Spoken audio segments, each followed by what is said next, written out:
para quem usa logaritmo? Para que fórmula de Bhaskara? Nunca usei esse negócio. A raiz desse problema começou lá na sua primeira aula de matemática. E é exatamente disso que a gente vai falar hoje. Olá! No vídeo de hoje eu exploro o uso social do número. A gente vai entender que tudo que a gente ensina na escola tem que estar associado ao seu uso social. Então nós sempre temos a prática social, a criança ela já tem a sua prática social, a criança não é o sujeito do amanhã, a criança já é o sujeito do hoje, ela já tem uma prática social hoje e ela já vê os usos sociais das coisas agora.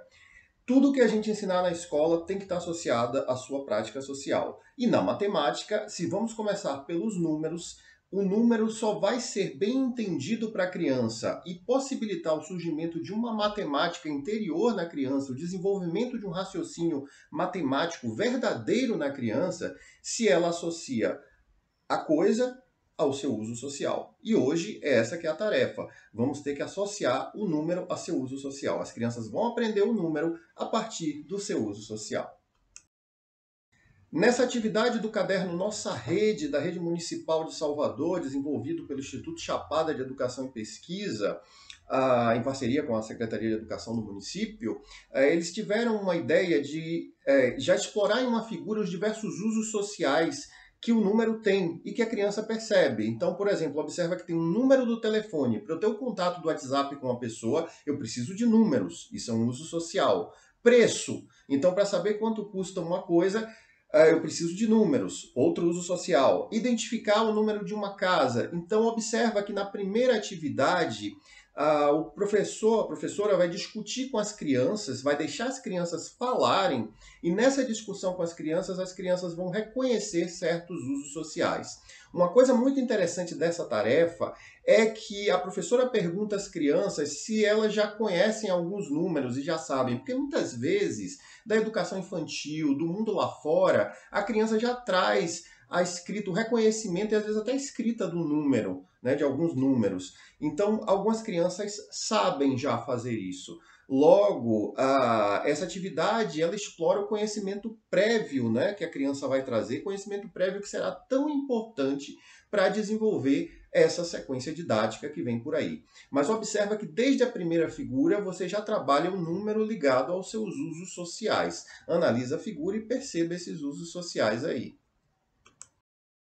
Aqui eu vou fazer uma pequena janela para a interdisciplinaridade com a educação física. Você pode conversar com um professor específico da educação física e trabalhar a ideia dessas camisas que identificam nossos jogadores, né? E até eu acho que toda criança, ao ver uma partida de qualquer esporte que seja, principalmente o futebol, que é tão popular, percebe que os jogadores têm camisas numeradas. Então o número, ele é algo que aparece nas nossas vidas, o número como identificador, ele é algo que aparece nas nossas vidas. E isso pode ser trabalhado aí dessa forma, a gente trazer esses números de camisa como mais um elemento, né, do uso social dos números. Observe essa próxima atividade, que é um conversar em pares, que é um outro agrupamento produtivo que a gente tem numa sala de aula. O primeiro agrupamento da atividade anterior foi uma roda de conversa em que a professora conversava com seus estudantes como um grande grupo. Um outro agrupamento alternativo, que é muito produtivo, é esse agrupamento de conversar em pares. Então, a criança vai conversar com outra criança e ela vai ver aí o que é que ela reconhece desses objetos. Para que serve, por exemplo, uma placa de carro, né? Então, se ela reconhece que essa figura é uma placa de carro, e qual a utilidade disso? Eu estava conversando com um grupo de estudantes sobre isso, e assim, um carro Gol preto, isso não identifica muita coisa, você tem centenas de Gol preto no Brasil, mas com a placa OZL 0421, por exemplo, esse é apenas um. Então isso identifica. Então deixa as crianças conversarem em pares, isso é um agrupamento bastante produtivo, e elas vão começando a tirar conclusões, trocar experiências, né, que é algo muito importante em matemática, o fato de você comunicar seu conhecimento, né, para os seus pares. Então isso aí é extremamente interessante em uma sequência didática. Um pouquinho de teoria. Em qualquer corrente psicológica, ou do construtivismo, ou da psicologia histórico-cultural, e eu trabalho com a psicologia histórico-cultural do Vygotsky, né? Trabalhar com o conhecimento prévio é super importante. Então, para a gente que trabalha com Vygotsky, eu só vou entender o quanto o processo educativo foi efetivo se eu entender o ponto de partida da criança para eu poder comparar com o ponto de chegada. Então eu preciso já perceber o que é que a criança já sabe do mundo, como a criança já vem lendo este mundo. Então, a criança já conhece algum número, isso é um conhecimento prévio. A criança já reconhece usos sociais do número, isso também é um conhecimento prévio. Então, utilizar esse repertório do conhecimento prévio, perceber esse repertório, é um material de trabalho para o professor, para ele entender o quanto a criança está crescendo durante a sequência didática. A aproximatividade da sequência didática, ela traz um nível maior de complexidade e de abstração. E isso é muito importante. Em uma sequência didática, as atividades elas precisam ser sequenciadas de forma que a próxima atividade seja sempre mais complexa do que a anterior. Ela tem que ser mais desafiadora, cognitivamente mais desafiadora para as crianças. Perceba, o desafio é muito importante para que as crianças continuem ligadas na sequência e interessadas em aprender. Agora que as crianças já estão discutindo sobre os usos sociais do número e reconhecendo números, vamos ver se as crianças conseguem diferenciar número de letras? Eu acho que a parte interessante dessa tarefa é justamente isso. Aqui você tem uma nota, né, falando sobre um evento, que vai ser a peça de teatro, que ela acontece em um teatro, e aí a gente precisa saber a localização desse teatro, para isso a gente tem números, o telefone, o horário que vai acontecer, os dias que vai acontecer. Então você tem uma série de informações numéricas para a criança descobrir essas informações que estão aí, que são expressas por números, vários usos sociais dos números aí. Mas há um desafio para a criança, porque dessa vez o número não vem soltinho, como ele estava ali no preço, como ele estava no telefone, que eram números mais soltos, só número.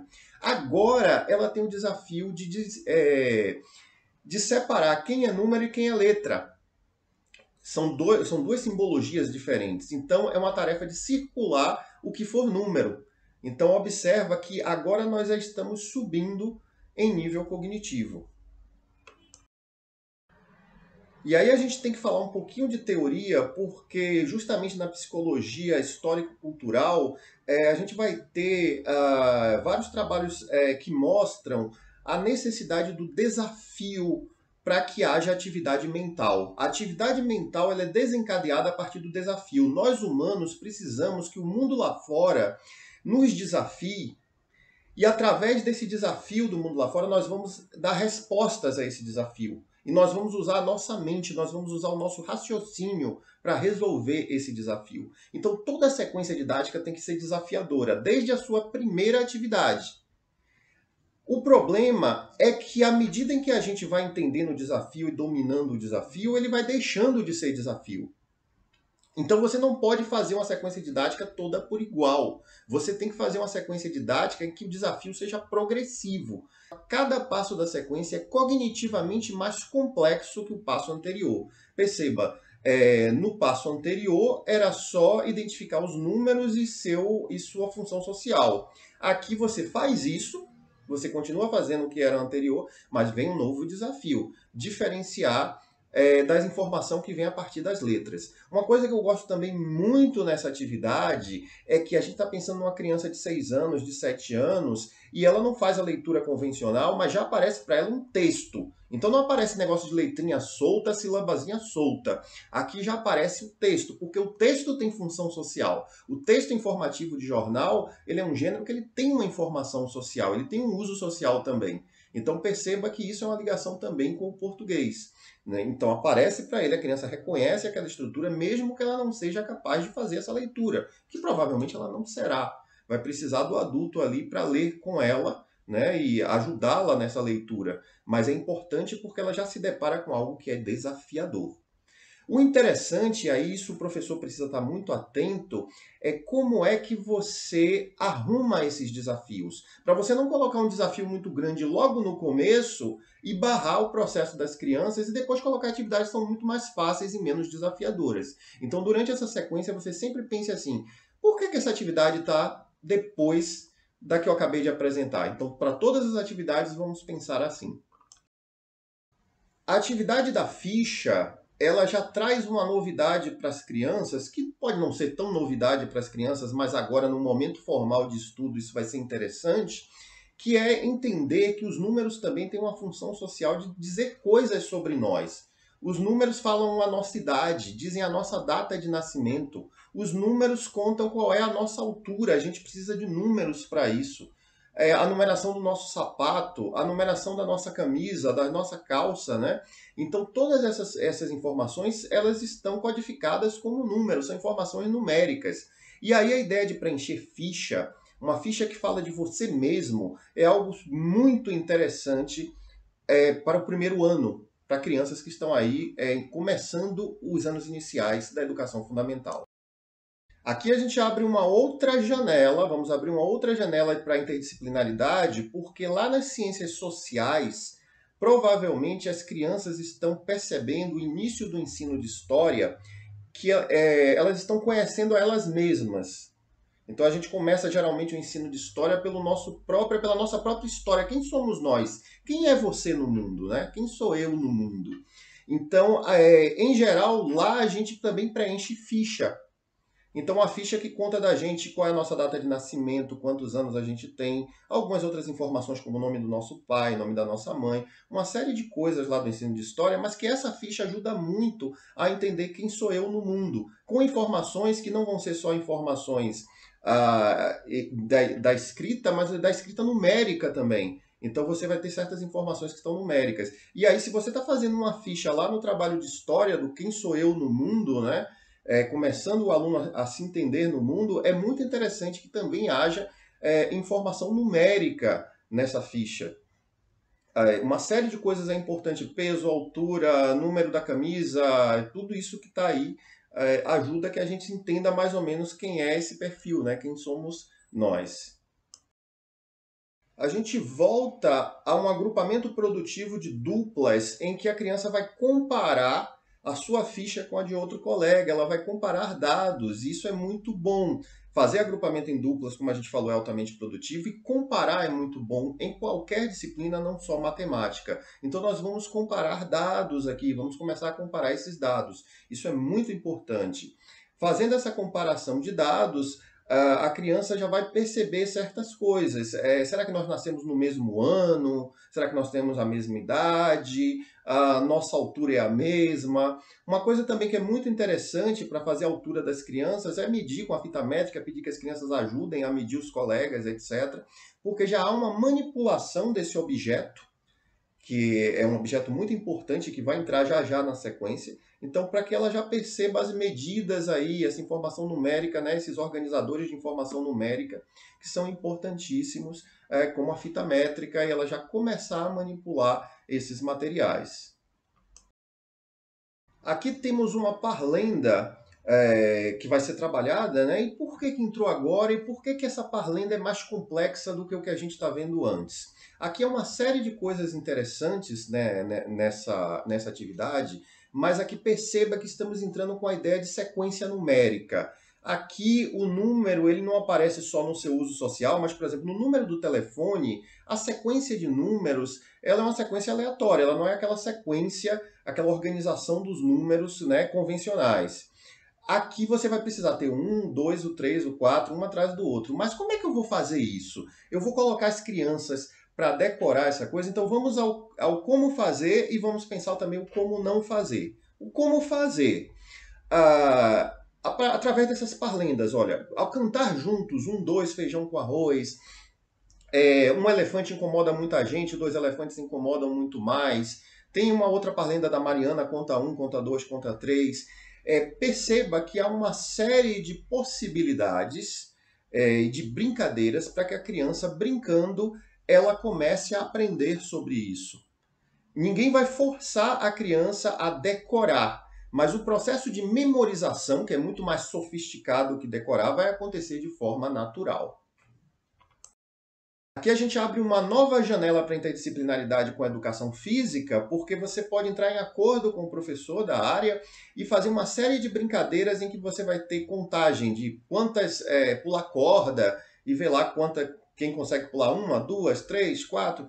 É uma série de atividadezinhas físicas que você pode fazer contando, de forma que a contagem acabe sendo incorporada, comece a ser internalizada de forma natural. Então é uma ótima possibilidade para trabalhar juntos e conseguir um bom resultado.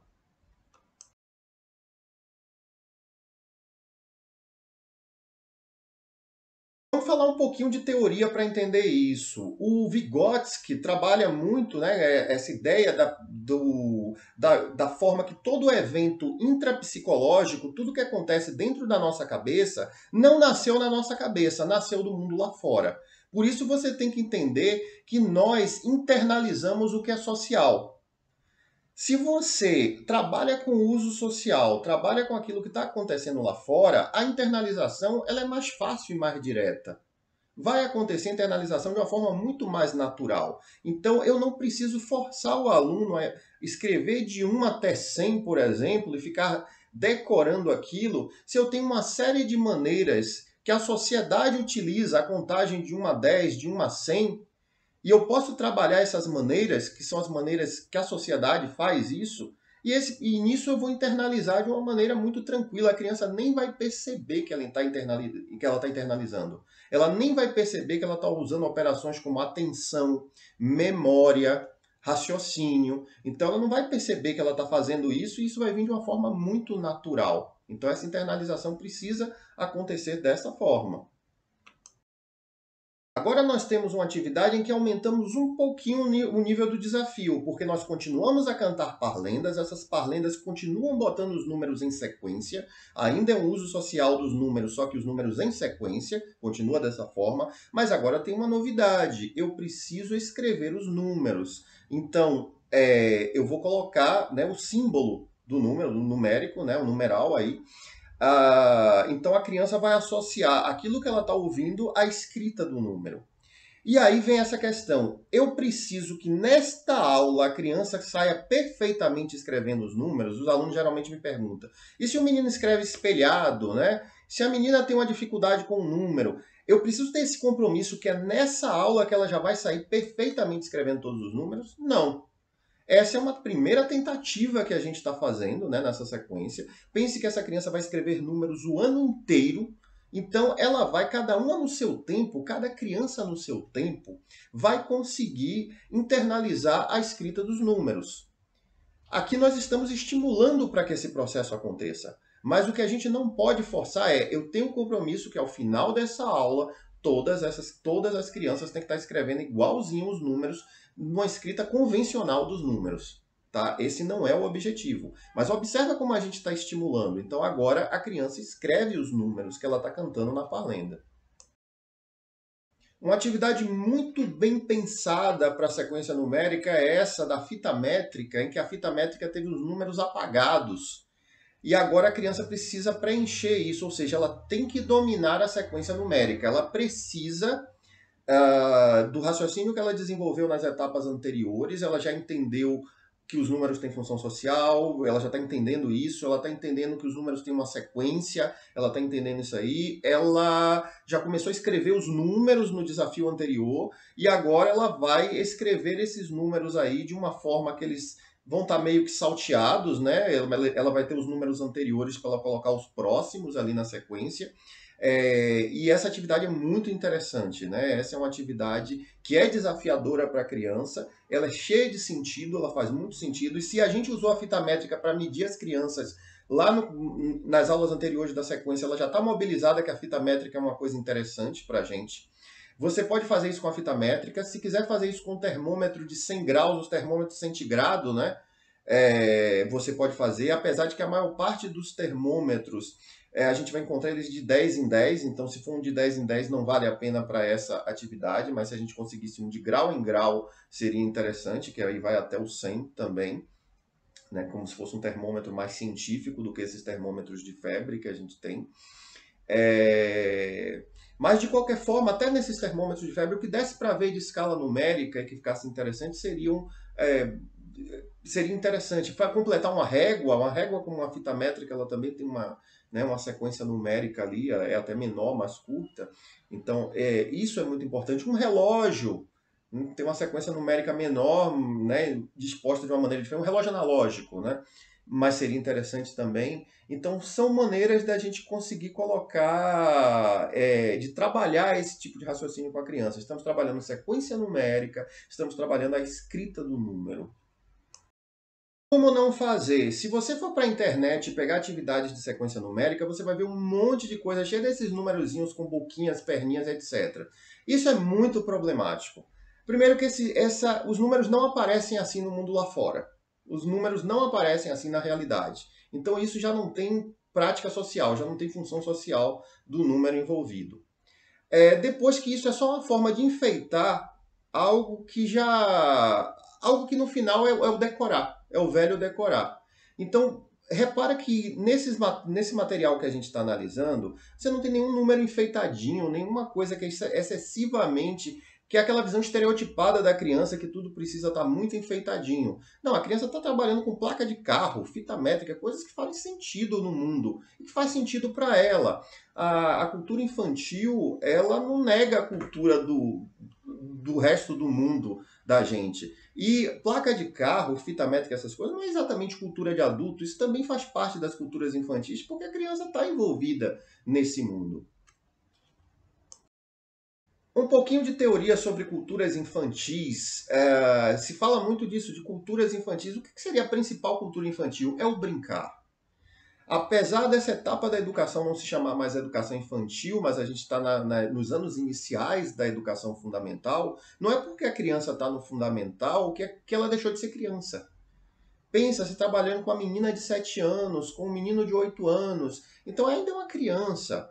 E essa criança, ela aprende do mundo pela brincadeira, principalmente. Se você ler um pouquinho sobre a teoria dos jogos, do psicólogo russo Elkonin, você vai ver que a forma principal, né, a atividade que mais propicia desenvolvimento nessa fase da vida é a brincadeira. Quando a criança vai passando para o fundamental, surge o estudo como uma nova forma de captar o mundo, de entender sobre o mundo, mas não quer dizer que a brincadeira é eliminada pelo estudo. Esse é um problema de interpretação que gera toda essa problemática.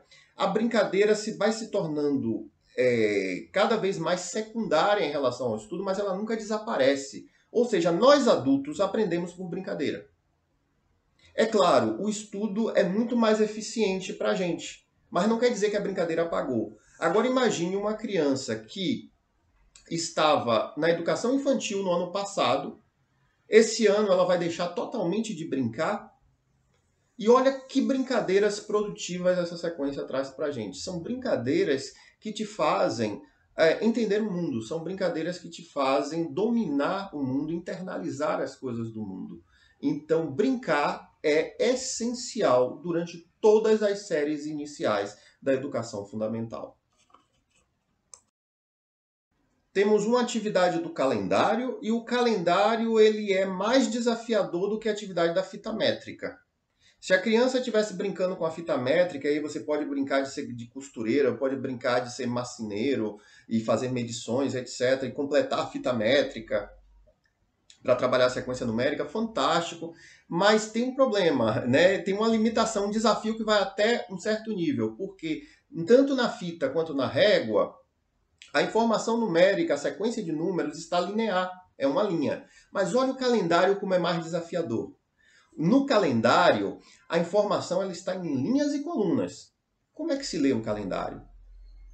Então, é algo que muitas vezes a criança vai precisar da tua ajuda, até com os seus dedinhos, né, guiando os dedinhos dela para ir lendo. Ó, o calendário a gente começa lendo daqui, dia 1, dia 1º, dia 2, 3, 4, aí, opa, volta, desce para cá para o início, vem, e aí volta para cá. Então, para que a criança perceba que existe um padrão de leitura do calendário, que ela é mais difícil de se apropriar do que a leitura da fita métrica, ela é mais desafiadora. Então é por isso que a atividade do calendário ela vem depois.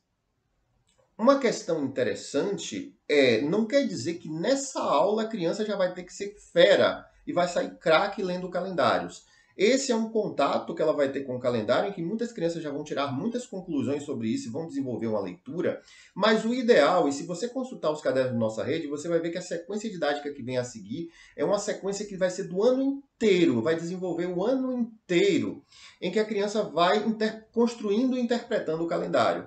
Porque para você dominar o calendário, é esse processo mesmo, passo a passo, aos poucos, com muito uso. Quanto mais usos você fizer, mais você vai internalizar sobre o calendário.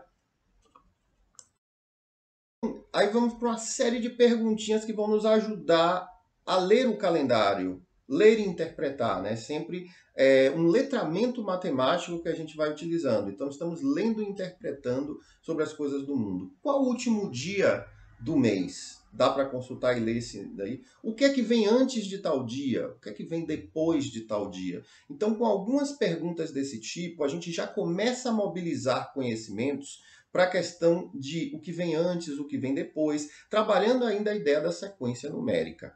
Observe que esse tipo de trabalho não vai usar aquelas listas enormes de perguntas, que é tudo a mesma coisa. O que vem antes de tanto, o que vem antes de tanto, o que vem antes, depois um monte de o que vem depois, o que vem depois.